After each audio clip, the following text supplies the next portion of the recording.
Today, I have the pleasure of welcoming to the executive suite international style icon and R&B sensation, Brent Faiyaz. What's going on? What's good with it? Tell people about your new single, Circles. Oh yeah, Circles. Circles are part of this collection of records I dropped. Do Not Listen. It's just something I cut like in the past month or two that I really was just like, man, I just want to put this out. Like I feel like this would just be good for the time period. I feel like people are not used to downloading records no more, so that just be something to like put out. So people be so spoiled by this streaming shit, man. Like clicking on shit. I feel like motherfuckers might appreciate it more if I just put it out for people to download it. That way, people that really was checking for it gonna get it first. Got it. Do you have a bunch of records that you're sitting on, or because it seems like just from talking to you, it's like I write the record, I like it, I put it out. There's no I'm gonna sit on them. Do you have records that you're sitting on right now, like a few on the back?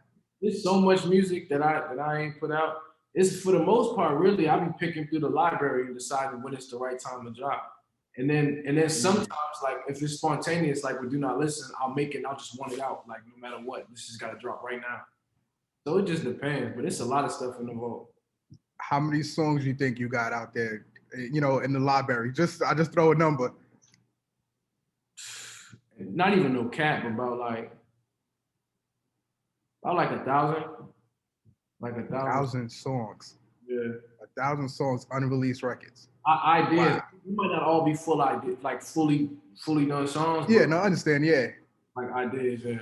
Wow. In an interview that you said that you don't really consider yourself an R&B singer. And why is that? I feel like oftentimes, like sonically, there's a lot of elements that I take from different genres and different, music that I listen to. It don't necessarily have to be. I guess what come with being a creative is you don't want to be boxed into nothing. So I take a lot more so from hip hop than I do R&B music, just conceptually. Got it. About in my content, and then even sonically, like I'll take from a lot of different, genres of music alongside R&B. Like at certain times, I might take a certain melody from goddamn Chris Martin, or I might take a melody from Radiohead, or I might take a melody from, you feel me, just from all over. Got it. But oftentimes, when Got it. When you black and you sing and you come from an urban environment, people gonna tell you that this is what you is and this is what you make. This is what you do. Yeah. Okay. So what goes into your songwriting process? Everything really comes from real life, to be honest with you. It can come from whatever though. Like I don't know, it's pretty off the dome. Like I could go into the booth and cut something and not even write it out. And then also times I might just have something written and I not even have the idea to make it into a song, but I'll turn it into a record. So it can be either way. How did it feel when you guys were nominated for a Grammy on your collab with 𝓃? At the time, I was excited. My mother came out, my father came out, everybody came, like, it's the Grammys. Nice. It wasn't really till like later on I peeped that the Grammys really weren't shit for real.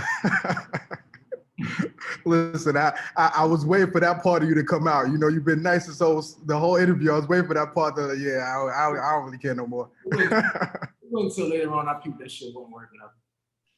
I feel you. So listen, 2020 was a crazy year. You know what I'm saying? I know you dropped your EP, 𝓃 at that time also. But what I took notice of, that you said that you stopped drinking and smoking. What made you, at that time, like, I need to stop these things and, do some other things? One, I was doing a lot of it.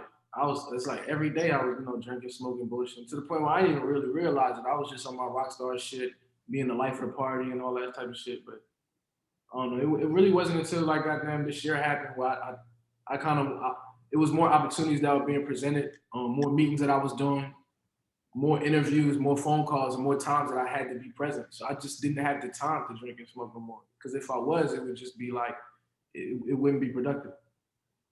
Okay. So what do you feel, I know you're coming out with your new album, Make It Out Alive. What do you feel is the difference between 𝓃 and Make It Out Alive? Everything, just the timing is coming out,